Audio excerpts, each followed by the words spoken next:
Quelque chose de gros se trame sur Ethereum ce mercredi 25 juin. Les géants accumulent en silence. Et rien qu'hier, pour vous donner une idée, BlackRock a acheté 98 millions de dollars sur les ETF Ethereum. Et surtout, dans les derniers jours, les plus gros détenteurs d'Ethereum, donc pas les petits portefeuilles, mais les plus gros détenteurs, continuent d'accumuler en masse.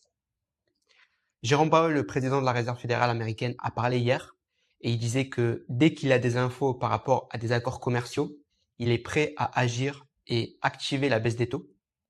Ensuite, du côté des altcoins, ça reste faiblard en ce moment, même si ça tente un truc léger ici.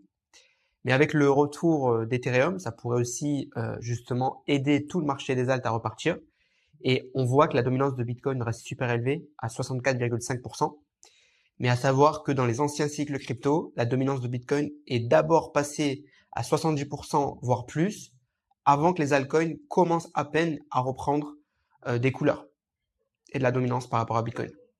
Donc idéalement, il faudrait voir une percée folle du Bitcoin au-delà de son ATH de 112 000 dollars en premier lieu pour qu'ensuite les alts puissent correctement se réveiller. Donc ce qu'il y a d'important en ce moment, c'est qu'on a tenu les supports solides malgré la tempête, malgré la guerre physique et les mauvaises nouvelles au Moyen-Orient. Maintenant c'est terminé, hein, mais on les a quand même tenus malgré tout. Et on a un début de semaine quand même inespéré puisque je pense qu'il faut s'arrêter 2 secondes et apprécier. Dimanche, on pensait que le détroit d'Ormuz allait être fermé et que ça allait être la fin du boulot en crypto. Au final, tout le monde est content, la paix a survenu.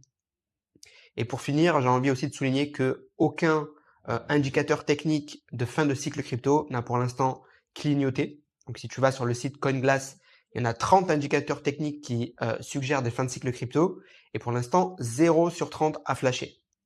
Donc c'est pour dire que pour moi le cycle est encore long malgré tout ce que tout le monde peut dire.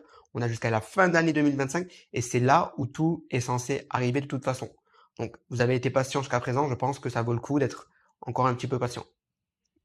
Je vous recommande de rester branché par rapport à toute l'actualité crypto. La meilleure chose que vous puissiez faire, c'est rejoindre mon groupe Telegram 100% gratuit où je partage les actualités économiques et crypto chaque jour en temps réel. Et surtout, je fais des messages vocaux pour vous donner mes conseils d'investisseurs depuis 2018. On est plus de 5300 personnes dans le groupe. Si tu veux rejoindre, le lien se trouve dans ma bio. C'est 100% gratuit et je te dis à bientôt.